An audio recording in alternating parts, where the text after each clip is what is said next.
Hello everyone, तो revision में आपका फिर से स्वागत है। उम्मीद है दोस्तों कि आपकी तैयारी जोरों शोरों से और शानदार चल रही होगी। तो दोस्तों आज की वीडियो की खास बात यह है कि यदि आपने कभी भी मैथ्स नहीं पढ़ा है, या तो आप वार्ड आया वार्ड बॉय की भर्ती की तैयारी कर रहे हैं, या आप छत्तीसगढ़ राज्य एवं ऑल इंडिया किसी भी एग्जाम की तैयारी कर रहे हैं ना, तो ये जो टॉपिक है ये पढ़ने बहुत ही ज़रूरी होते हैं और यहाँ पर समझना बहुत ज़रूरी होता है कि क्या चीज़ें कैसी होती हैं।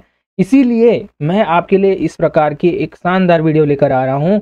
तो दोस्तों अगर आप वीडियो पर नए हैं तो पहले जाइए लाइक शेयर एंड सब्सक्राइब कर लीजिए, तभी आने वाली वीडियोज़ की नोटिफिकेशन आपको मिल पाएंगी। और मैं गारंटी लेता हूँ कि इस वीडियो को देखने के बाद आपकी जो मैथ्स में दिक्कत है ना वो खत्म होने वाली है।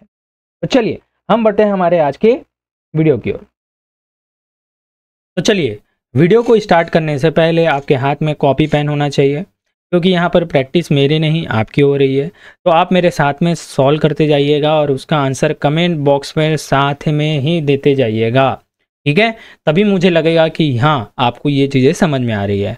और अगर वीडियो अच्छी लगती है ना तो ज़्यादा से ज़्यादा शेयर भी कीजिए, तभी मैं इस वीडियो क्लास को कंटिन्यू रखूँगा, ठीक है।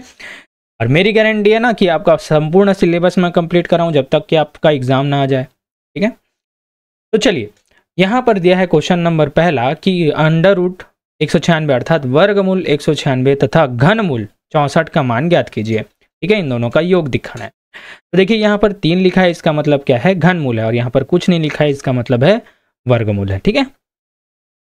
तो दोस्तों आपको 196 किसका वर्गमूल है ये पता होना चाहिए। तो दोस्तों ये है वर्गमूल 14 का। आपको 1 से लेकर 30 तक के वर्गमूल यहाँ पर पता होने चाहिए, ठीक है। धन है तो धन। अब देखिए 64 किसका घनमूल है, तो घनमूल निकालना है। तो यहाँ पर वर्गमूल और घनमूल दोनों निकालने की ट्रिक है।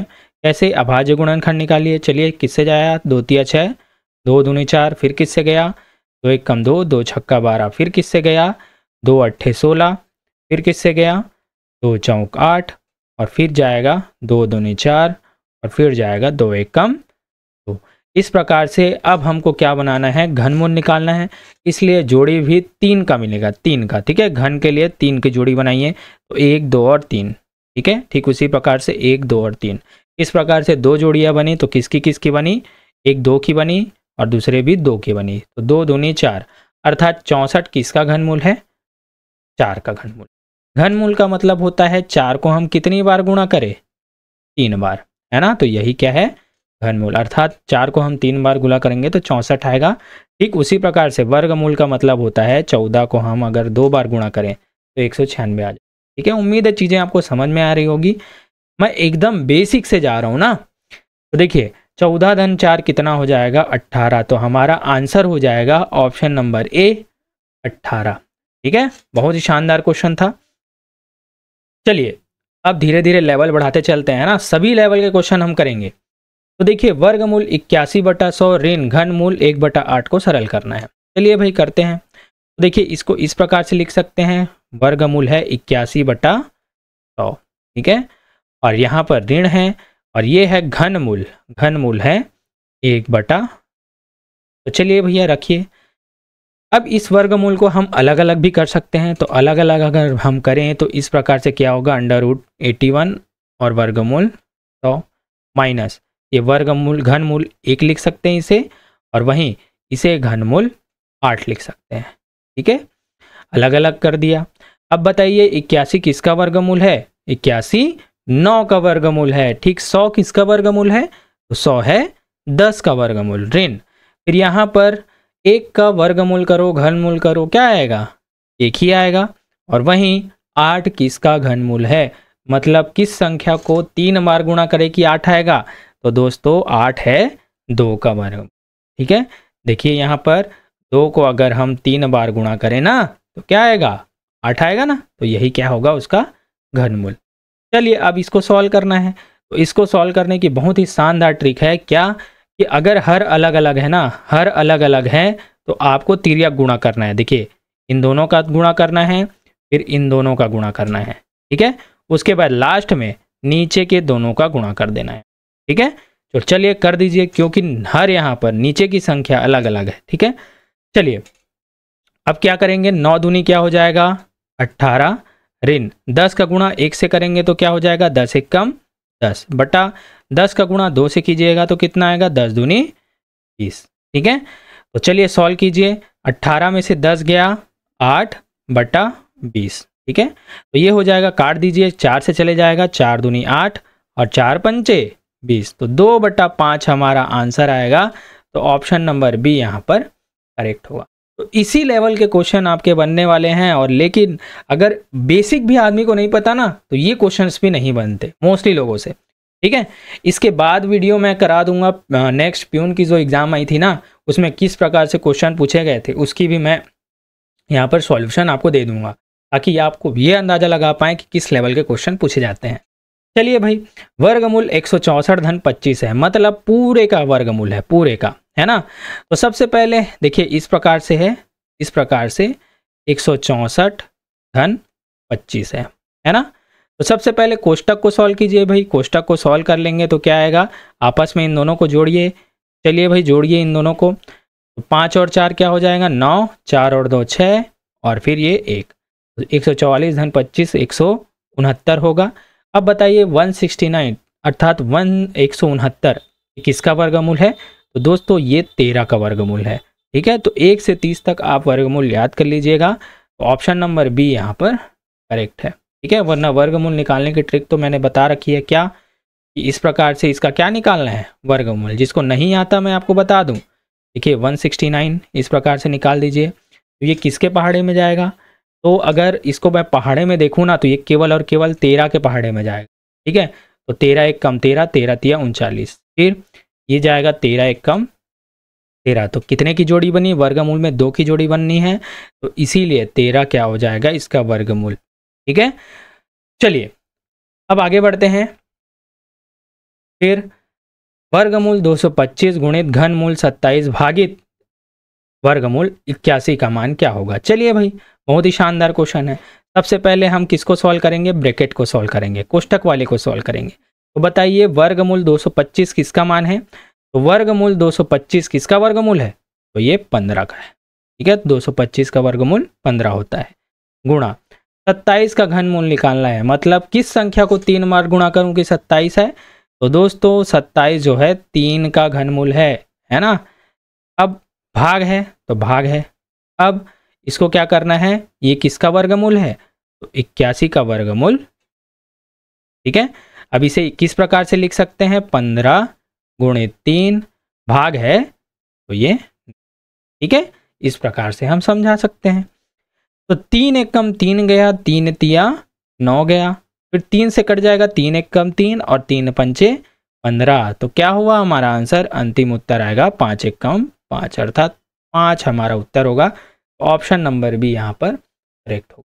ठीक है, ये अगर नॉर्मल सिंप्लीफिकेशन भी नहीं आता आप लोग को, तो भी आप कमेंट कीजिए, मैं सेपरेट वीडियो लाऊंगा कि आपको गुणा कैसे करना है, भाग कैसे करना है, चीज़ों को कटाना कैसे है, वो भी मैं आपको समझाऊंगा, क्योंकि ये मेरी जिम्मेदारी है कि आपका मैथ्स मैं बहुत अच्छे तरह से कंप्लीट कराऊं। ठीक है, क्योंकि मुझे सबको लेकर चलना है ना, जो बिल्कुल भी मैथ्स नहीं जानते और जिनको मैथ्स के बारे में कुछ पता है, तो दोनों ही यहाँ पर मेरे जो सब्सक्राइबर्स हैं मेरे टारगेट हैं। ठीक है, चलिए नेक्स्ट देखते हैं। क्वेश्चन नंबर 5 है दशमलव वाले का वर्गमूल और घनमूल। ठीक है, तो देखिए यहाँ पर घनमूल है 0.008 का, धन वर्गमूल है 0.25 का, मान ज्ञात करना है। बहुत ही शानदार क्वेश्चन। तो देखिए इसको हम क्या लिख सकते हैं, ये है घनमूल, है ना, यहाँ पर 3 लिख देता हूँ तो घनमूल आप समझ जाएंगे। 0.008 को मैं क्या लिख सकता हूँ, सबसे पहले इसे नॉर्मल में चेंज किए, ऊपर में संख्या 8 है। अब देखिए 1 लीजिएगा, नीचे में 1 लीजिएगा, दशमलव को साधारण भिन्न में चेंज करना है, तो 1 लीजिएगा और उसके बाद दशमलव के बाद कितनी संख्याएं हैं, 1 2 और 3, उतने ही 0 लगा देना है। तो उतने ही 0 मतलब 3, यहाँ पर मैंने क्या लगा दिया, 0 लगा दिया। साधारण भिन्न में उम्मीद है आपको चेंज करना आता होगा, नहीं आता तो इसके लिए भिन्न वाला टॉपिक मैं फिर से लेकर ही आऊँगा, दशमलव और भिन्न वाला टॉपिक, सारी चीज़ें मैं कवर कराऊंगा। ठीक है, फिर है प्लस, अब फिर वर्गमूल है तो वर्गमूल लिख दिया, तो ये है 25। ठीक है, जो संख्या है 25 लिख दिया मैंने। अब बताइए 1 लिखा और दशमलव के बाद कितनी संख्या है, 1 और 2, ये हो जाएगा 1 और 2 0 मैंने लगा दिया। चलिए बताइए 8 का घनमूल क्या होगा, 8 का घनमूल किसका होगा, 8 का घनमूल होगा 2। वहीं 1000 का घनमूल कितना होगा, 10 होगा। ठीक है, धन 5 का वर्गमूल क्या होगा 5 और 100 का वर्गमूल क्या हो जाएगा 10। ठीक है, अब देखिए यहाँ पर दोनों के दोनों हर समान है तो आपको तिर्यक गुणा करने की जरूरत ही नहीं है। अगर दोनों में हर समान है ना तो सीधा एक हर को लिखिए और ऊपर वाली संक्रियाओं को सीधा हल कर दीजिए। देखिए दोनों के बीच में धन है तो आपस में जोड़ दीजिएगा, अगर ऋण रहता तो ऋण रहता तो घटा देना रहता। ठीक है, तो यहाँ पर दोनों के बीच धन है तो 2 धन 5 कीजिए। ठीक है, तिर्यक गुणा करने की जरूरत ही नहीं है। तो ये हो जाएगा 7/10। तो 7/10 को हम क्या लिख सकते हैं, तो देखिए एक 0 है तो एक संख्या के बाद दशमलव, तो देखिए ये है एक संख्या के बाद दशमलव, 0.7 इसको हमारा आंसर होता ऑप्शन नंबर ए। यहीं अगर 7/100 होता, ये 7/100 होता तो क्या होता, दो संख्याओं के पहले दशमलव, तो दशमलव दो संख्या लेते तो एक 0 और एक 7, इस प्रकार से होता। ये सभी चीज़ें मैं दशमलव और भिन्न में भी बताऊंगा तो आपको टेंशन नहीं लेना है। ठीक है, तो चीज़ें आपको समझ में आ गई होंगी। चलिए आगे बढ़ते हैं। अब क्वेश्चन नंबर 6 है, वर्गमूल 12 का वर्ग धन 5 का वर्ग कोष्टक में है ना, तो इसका मान निकालना है। तो देखिए इसका मान आपको देना है, इसका उत्तर आपको देना है। तो इस प्रकार से है 12 का वर्ग धन 5 का वर्ग, इसको आपको सॉल्व करना है। तो इसका आंसर क्या होगा, आप कमेंट बॉक्स पर इसका आंसर दीजिए। ठीक है, चलिए फिर है क्वेश्चन नंबर 8 है, घनमूल है 5 का वर्ग धन करनी 4। चलिए ये इस प्रकार से व्यवस्थित है। ठीक है, तो ये कोष्टक में है 5 का वर्ग धन वर्गमूल 4। ठीक है, ये पूरे का क्या है घनमूल है। चलिए भाई सॉल्व कीजिए। तो सबसे पहले अंदर वाले को सॉल्व कीजिए, कोष्टक वाले को सॉल्व कीजिए। तो 5 का वर्ग कितना होता है 25, और बताइए 4 का वर्गमूल कितना होता है 2। ठीक है, तो चलिए इसको सॉल्व कीजिए। तो ये घनमूल 25 धन 2 कितना हो जाएगा 27, है ना, और 27 का घनमूल क्या होगा, तो 27 का घनमूल कितना होगा 3। तो हमारा आंसर हो जाएगा ऑप्शन नंबर 3। ठीक है, घनमूल कैसे निकालना है, वर्गमूल कैसे निकालना है मैंने बता रखा है। चलिए आगे बढ़ते हैं। यदि वर्गमूल x/4 बराबर 5 है तो x का मान निकालिए। तो इस प्रकार से व्यवस्थित है, वर्गमूल x/4 है ना, बराबर 5 है तो x का मान निकालना है। तो देखिए सॉल्व करना अगर इस प्रकार से लोगों को नहीं आता तो ये आपको मैं बता दूं, यहाँ पर कुछ नहीं है मतलब क्या है 1 है। कहीं भी अगर कुछ नहीं होता इसका मतलब नीचे में 1 हमेशा छुपा होता है। अब क्या करना है हमको, तिर्यक गुणा, यहाँ से इसका गुणा और यहाँ से इसका गुणा। तो चलिए x का गुणा 1 से करेंगे तो x का गुणा 1 से करेंगे तो x ही आएगा। ठीक है, किसी भी संख्या का 1 से गुणा करोगे तो वही आएगा। फिर 5 का गुणा 4 से कीजिए, तो 5 का गुणा 4 से मैंने किया तो 5 चौक कितना आया 20। अब देखिए दोनों साइड में यहाँ पर वर्गमूल है ना, तो इसको हटाना है तो दोनों पक्षों का क्या कर दो वर्ग कर दो। तो दोनों पक्षों का क्या कर दो वर्ग, मतलब x का भी वर्ग और इसका भी वर्ग, तो इसका वर्ग करो। ठीक है, बराबर 20 का भी क्या करो वर्ग कर दो। तो देखिए वर्ग और वर्गमूल कट जाता है हमेशा, आपको ये याद रखना है। और ये बचेगा सिर्फ और सिर्फ x, और 20 का वर्ग कितना हो जाएगा 400। x बराबर 400 आपका आंसर हो जाएगा। तो ऑप्शन नंबर डी यहाँ पर करेक्ट होगा। देखिए जितनी छोटी चीज़ मैं आपको बता सकता हूँ ये मैं बताने की कोशिश कर रहा हूँ। अगर इससे भी ये चीज़ें भी आपको समझ में नहीं आ रही ना तो आप कमेंट बॉक्स पर बताइए कि हमें और भी बेसिक वाली वीडियो लेकर आइए हमारे लिए, मैं आपके लिए वैसी वाली वीडियो भी लेकर आऊँगा। ठीक है, चलिए नेक्स्ट क्वेश्चन है हमारा, व्यंजक 14 का वर्ग धन 23 के वर्ग का परिणाम का इकाई अंक क्या होगा। बहुत ही शानदार, अगर पिछली वीडियो आपने देखी होगी ना तो इकाई अंक वाला क्वेश्चन भी मैंने करा रखा है, फिर से आ गया। तो देखिए अब वर्ग वाले से आ गया ना, तो 14 का वर्ग, 2 मिनट माइक इशू हो रहा है ना। तो 14 का वर्ग और 23 का घनमूल का परिणाम का इकाई अंक, मतलब पहले वर्ग करना है फिर इसका 3 बार गुणा करना है और आपस में जोड़ना है फिर इकाई अंक निकालना है। तो क्या इतना टाइम होगा आपके पास, नहीं इतना टाइम नहीं होगा। तो आपको सिर्फ क्या करना है, सिर्फ इकाई अंकों को आपको लेना है। इकाई अंक क्या है यहाँ पर, इकाई अंक है 4। ठीक है, तो 4 का वर्ग यहाँ पर कर दीजिए। ठीक उसी प्रकार से यहाँ पर क्या है हाँ तो चलो अब क्या करना है, इन दोनों में इकाई अंक क्या है, 3 है, तो 3 का वर्ग कीजिए, मतलब वर्ग नहीं घन कीजिए क्योंकि यहाँ पर घन है। चलिए भाई आपस में जोड़ दीजिए। तो यहाँ पर क्या है, 4 का वर्ग कितना आया, 16 मतलब 6। ठीक इसी प्रकार से 3 का क्यूब कितना आया, 3 का क्यूब कितना आया, 3 तिया 9 तिया 27 आया। ठीक है 27 आ गया। तो अब क्या करना है आपको, इसके भी इकाई अंक को लेना है, दोनों के इकाई अंक को लेना है। ठीक है तो इकाई अंक क्या हो गया 6 और इसका इकाई अंक क्या हो गया 7, आपस में जोड़ दीजिए। 6 6 12 और 1 13, 13 आ गया। तो 13 का इकाई अंक क्या हो जाएगा 3, तो यही हमारा आंसर हो जाएगा ऑप्शन नंबर बी। बस आपको इकाई अंकों को सॉल्व करते चले जाना है, आपका आंसर आ जाएगा इकाई अंकों का। ठीक है मैंने क्या किया, पहले 14 का वर्ग का इकाई अंक क्या लिया 4 लिया, उसका वर्ग किया। 23 के घन का इकाई अंक लेना है तो 3 का घन कितना हो जाएगा 27, 4 का वर्ग हो जाएगा 16। फिर से इन दोनों का इकाई अंक लिया और आपस में हल किया और फिर जो उत्तर आया उसका इकाई अंक क्या हो गया 3 आ गया, मतलब हमारा उत्तर आ गया। चलिए नेक्स्ट देखते हैं 5/3। अब देखिए इस प्रकार के समीकरणों को हल करने के लिए ना थोड़ा सा आपको नियम समझना होगा, इसको आप लिखते चले जाइएगा। ठीक है नियम मैं आपको बताता हूं, जैसे आधार समान हो ना, तो आधार समान हो तो जैसे a का पावर m है इंटू a का पावर n है। देखिए दोनों में आधार समान है और घातांक अलग अलग हैं, तो क्या हो जाता है a का पावर m प्लस n।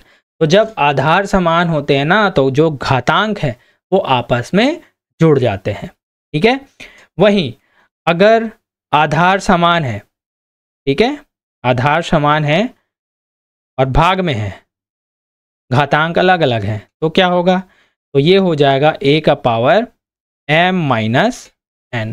ठीक है जब भाग में हो और आधार समान हो, ठीक है और घातांक अलग अलग हो, तो क्या हो जाएगा a का पावर m माइनस 1, मतलब दोनों के घात क्या हो जाते हैं घट जाते हैं। ठीक है उसके बाद यदि a/b है, ठीक है इसका पावर -1 है, -1 ऋण 1 है, तो इसको हम अगर पलट देना तो उसका चिन्ह बदल जाता है, तो ये हो जाएगा b/a। तो ये पहले था धन ऋण 1, तो अब क्या हो जाएगा धन 1। इन चीज़ों को आपको याद रखना है, इसी के बेसिस पे हम बाकी क्वेश्चन को सॉल्व करने वाले हैं। ठीक है इतनी चीज़ें आपको समझ में आ गई। और यदि a का पावर जैसे x है, ठीक है उसी प्रकार से आधार समान है, a का पावर y है, देखिए दोनों में आधार समान है, तो अगर दोनों आधार बराबर है ना तो दोनों घातांक भी बराबर होंगे, इसका मतलब x बराबर क्या हो जाएगा y हो जाएगा। ठीक है तो ये सारे रूल्स मैंने बता दिए हैं, अब इन सभी का यूज़ मैं आगे क्वेश्चंस में करूँगा, कैसे करूँगा वो भी मैं आपको बताऊँगा। इसको लिख लीजिएगा, है ना, इसको क्या है लिख लीजिएगा। चलिए अब देखें क्या दिया है 5/3, 5/3 का घात ऋण 5 यहाँ पर दिया हुआ है। ठीक है तो देखिए ये कौन सा सूत्र में आ रहा है, देखिए a/b का पावर -1, मतलब जब इन दोनों संख्या को हम पलट देंगे ना तो घातांक का जो चिन्ह है वो भी पलट जाएगा, तो ये क्या हो जाएगा 3/5 पलट दिए, तो इसका घातांक पहले ऋण था तो अब क्या हो जाएगा धन 5। धन तो छुपा हुआ होता है तो हमको लिखने की जरूरत है क्या नहीं। ठीक है तो 3/5 का घात 5 किस में है, तो ऑप्शन नंबर बी में है, तो आपका आंसर आएगा। ठीक है तो उम्मीद है आप चीज़ों को समझ रहे होंगे, है ना। चलिए आगे बढ़ते हैं। कोष्टक में दिया है 1/2 का घात, देखिए इसे अच्छे से मैं लिख देता हूं, इस प्रकार से व्यवस्थित है। 1/2 का घात क्या है ऋण 1 है, धन 1/3 का घात क्या है ऋण 1 है, और फिर पूरे का घात क्या है -1। ठीक है चलिए भाई सबसे पहले हम कोष्टक वाले को सॉल्व करेंगे। तो देखिए घात -1 है तो संख्याओं को हम पलट देते हैं, तो संख्याओं को पलट देंगे तो ये हो जाएगा 2/1, और जो घात में है ना घात ऋण 1 है तो अब क्या हो जाएगा धन 1, धन 1। ठीक है धन धन ये क्या हो जाएगा पलट जाएगा, तो ये 3/1 है ना, और फिर इसका चिन्ह ऋण से क्या हो जाएगा धन 1 हो जाएगा। ठीक है फिर कोष्टक वाले है उसके ऊपर -1।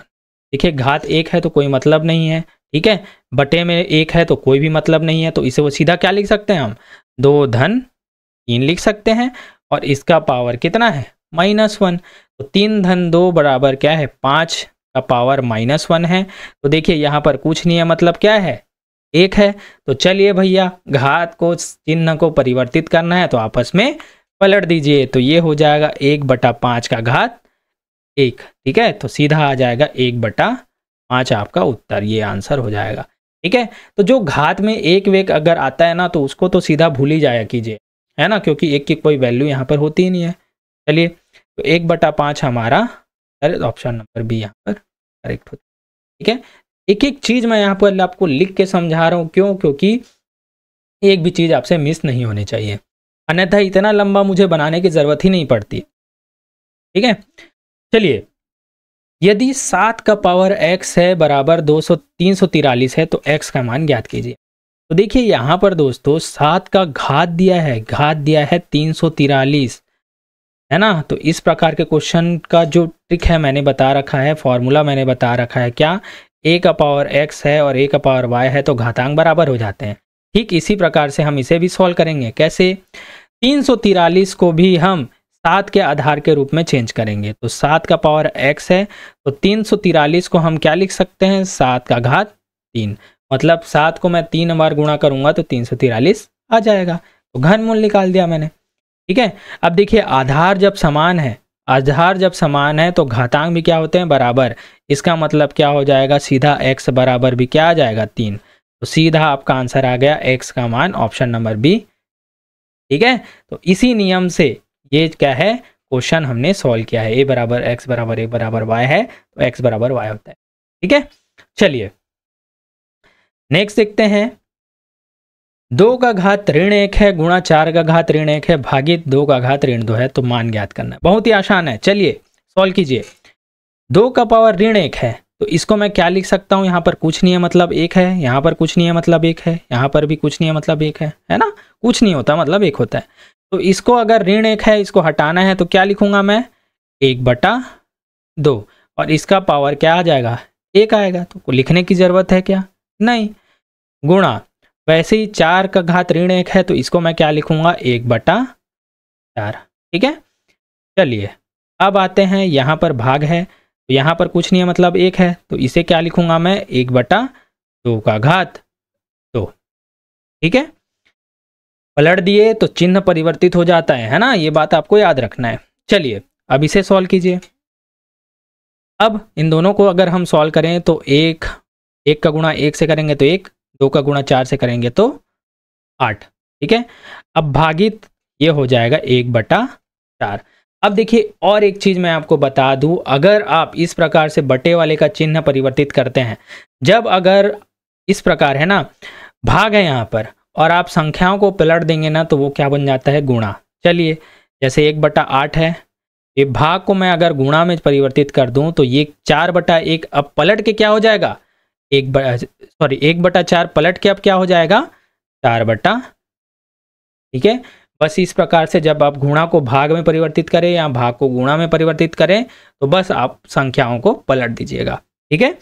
तो चलिए 4 का गुणा 1 से करेंगे तो 4 1 कम 4, 8 का गुणा 1 से करेंगे तो 8 1 कम 8, फिर ये हो जाएगा 4 1 कम 4, 4 दूनी 8, मतलब 1/2 आपका आंसर होगा। तो ऑप्शन नंबर ए यहाँ पर करेक्ट होगा। चलिए नेक्स्ट आगे बढ़ते हैं। 81 का क्या है 1/2 है। देखिए 1/2 का मतलब क्या होता है मैं आपको बता दूं। तो देखिए जैसे a का पावर ये है ना वर्गमूल है, तो इसे ही मैं क्या लिखता हूं पता है a का पावर 1/2, इसका मतलब होता है वर्गमूल। तो वर्गमूल को ही हम क्या लिखते हैं का घात में 1/2, ठीक है। वहीं अगर यहाँ पर a का पावर 3 हो, ठीक है, तो इसको मैं क्या लिखता a का पावर 1/3, इसका मतलब होता है घनमूल। तो यहाँ पर सीधा क्या बोला गया है 81 का 1/2 है, इसका मतलब 81 का आपको वर्गमूल निकालना था, बहुत ही आसान, ठीक है। तो क्या हो जाएगा 81 किसका वर्गमूल है, ऑप्शन नंबर बी यहाँ पर करेक्ट हो, ठीक है। अगर इस प्रकार से भी आपको समझ में नहीं आता तो एक और मेथड मैं आपको बताता हूँ। तो क्या दिया है 81 का घात 1/2 दिया है ना, तो इसको कैसे सॉल्व करते हैं। देखिए 81 को हम क्या लिख सकते हैं, 9 का वर्ग, 9 का वर्ग, ठीक है। और इसके घात में क्या है, 1/2। तो देखिए एक सूत्र आपको याद रखना है, क्या, यदि a का पावर m है और उन दोनों का पावर n है तो क्या होता है, दोनों घातांक का गुणा, a का पावर m गुणा n, ठीक है। ठीक उसी प्रकार से यहाँ पर a के जगह में 9 है तो 9 है, तो देखिए m के जगह में 2 है, n के जगह में 1/2 है, तो देखिए दोनों घातांकों का क्या हो जाएगा, गुणा, गुणा कर दीजिए, ये 2 और ये 2 कट गया। अब क्या बचा, 9 का घात 1, इसका मतलब सीधा 9 हमारा उत्तर होता। तो इस प्रकार से भी आप इसे सॉल्व कर सकते थे, ठीक है। देखिए हर टाइप के मैं मेथड यहाँ पर आपको बताता हूँ और कोशिश करता हूँ कि आपको ज़्यादा से ज़्यादा चीज़ें समझा सकूँ। चलिए अब आते हैं भाई, फिर से वैसे ही क्या दिया है, a का घात 5 बटा a का घात 3 है ना, कोष्टक में है, गुणा a का घात ऋण 2 है, ठीक है। इसे सॉल्व करना है, बहुत ही आसान। तो देखिए ये वाला फॉर्मूला मैंने बता रखा है, फिर से मैं आपको बताता हूँ, a का पावर m है और a का पावर n है, तो क्या हो जाता है, घातांक घट जाते हैं, a का पावर m माइनस n होता है। देखिए आधार दोनों में समान है तो घातांक क्या हो जाएंगे, घट जाएंगे, तो 5 माइनस क्या हो जाएगा, 3 हो जाएगा, गुणा। अब देखिए इसको मैं क्या कर सकता हूँ, जब चिन्ह परिवर्तित करूंगा तो ये क्या हो जाएगा, 1/a का वर्ग, है ना, कुछ नहीं है, मतलब क्या है, 1 है, पलट दीजिए। चलिए इसे सॉल्व कीजिए तो a का पावर क्या हो जाएगा, a का पावर 2 हो जाएगा, गुणा 1/a का पावर 2 हो जाएगा, तो दोनों कट गया, तो आपका आंसर क्या आ जाएगा, 1 हमारा आंसर होगा। तो ऑप्शन नंबर सी यहाँ पर, ठीक है। चीज़ें आपको समझ में आ रही है ना, अगर आ रही है तो यस लिखिए। चलिए अब देखिए -4 का घात 5 है गुणित -4 का घात ऋण 10 है, तो इसका मान निकालना है। बहुत ही शानदार क्वेश्चन, कैसे, चलिए सॉल्व कीजिए। जब देखिए यहाँ पर दोनों में आधार समान है, -4 और -4, तो जब आधार समान होते हैं तो घातांक क्या हो जाते हैं, गुणा हो जाता है। देखिए एक फॉर्मूला है, यदि a का पावर m है और a का पावर n है, देखिए आधार समान है तो घातांक क्या हो जाते हैं, जुड़ जाते हैं, तो बस ये जोड़ दीजिए। अब चलिए आधार समान है तो जोड़ दीजिए दोनों का घातांक, तो आधार क्या हो जाएगा, -4 और दोनों घातांकों को जोड़ दीजिए, तो ये 5 है, फिर धन, देखिए यहाँ पर ऋण 10 है तो यहाँ पर कोष्टक में मैं क्या रखूँगा, ऋण 10, ठीक है। अब देखिए यहाँ पर भी लोगों को तकलीफ होती है, ये नियम आपको पता होना चाहिए, धन धन का क्या होता है, धन होता है, धन और ऋण का क्या होता है, ऋण होता है, ऋण और धन का क्या होता है, ऋण होता है, और ऋण क्या होते हैं, धन होता है। ये आप लिख लीजिएगा। तो देखिए यहाँ पर ऋण 4 है ना, देखिए यहाँ पर धन है, फिर कोष्टक को खोलेंगे तो ऋण है, तो धन ऋण का क्या होता है, धन और ऋण का क्या होता है, ऋण होता है ना। ये आप ठीक से लिखिएगा यहाँ पर, और ये क्या हो जाएगा, माइनस, तो देखिए धन ऋण का क्या हो जाएगा, ऋण, तो 5 ऋण 10, ठीक है। तो चलिए भाई सॉल्व कीजिए, तो ऋण 4 है, देखिए 5 में से 10 घटाना है, मतलब छोटी संख्या में बड़ी संख्या को घटाना है तो ऋण ही आएगा, है ना। तो क्या हो जाएगा, ऋण 5 में से 10 घटाओ तो 5 आएगा, लेकिन कौन सा 5 आएगा, ऋण 5 आएगा। तो जो बड़ी संख्या का चिन्ह होता है ना, उसी को लगाया जाता है। तो दोस्तों आपका आंसर हो जाएगा ऑप्शन नंबर बी यहाँ पर करेक्ट। मोस्टली लोग ए भी मार सकते हैं, छोटी छोटी गलतियों पर आपको ध्यान रखना है यहाँ पर, है ना। चलिए आगे देखते हैं, 3 का घात ऋण 7 है भागित 3 का घात ऋण 10 है गुणित 3 का घात ऋण 5 है, तो इसका मान निकालना है। चलिए भाई इसको सॉल्व कीजिए, बहुत ही शानदार क्वेश्चन। देखिए इस प्रकार से ये व्यवस्थित है, 3 का पावर 7 है तो इसे लिख सकते हैं भागित, मतलब 3 का घात ऋण 10 है ना, फिर ये है गुणा 3 का घात ऋण 5 है ना। अब देखिए आधार समान है तो घातांक क्या हो जाते हैं, जुड़ जाते हैं। ये वाला फॉर्मूला, a का पावर m है और a का पावर n है, तो क्या हो जाएगा, a का पावर m माइनस n, ठीक है, मतलब घट जाते हैं, सॉरी मैंने जुड़ जाते हैं बोला था, भाग में है ना क्योंकि। तो चलिए ये हो जाएगा 3 और दोनों को जोड़िए, तो यहाँ पर ऋण 7 है, ठीक है, और फिर धन जोड़ना है कि घटाना है, सॉरी यार बार बार मैं जोड़ने पे याद आ रहा है, तो दोनों को क्या करना है हमको, घटाना है क्योंकि भाग में है ना, भाग में है। तो ये हो जाएगा ऋण 10। इन संख्याओं पर चिन्ह लगाए उनको भी आपको ध्यान रखना है, ठीक है। ये हो जाएगा 3 का घात -5, वैसे का वैसा।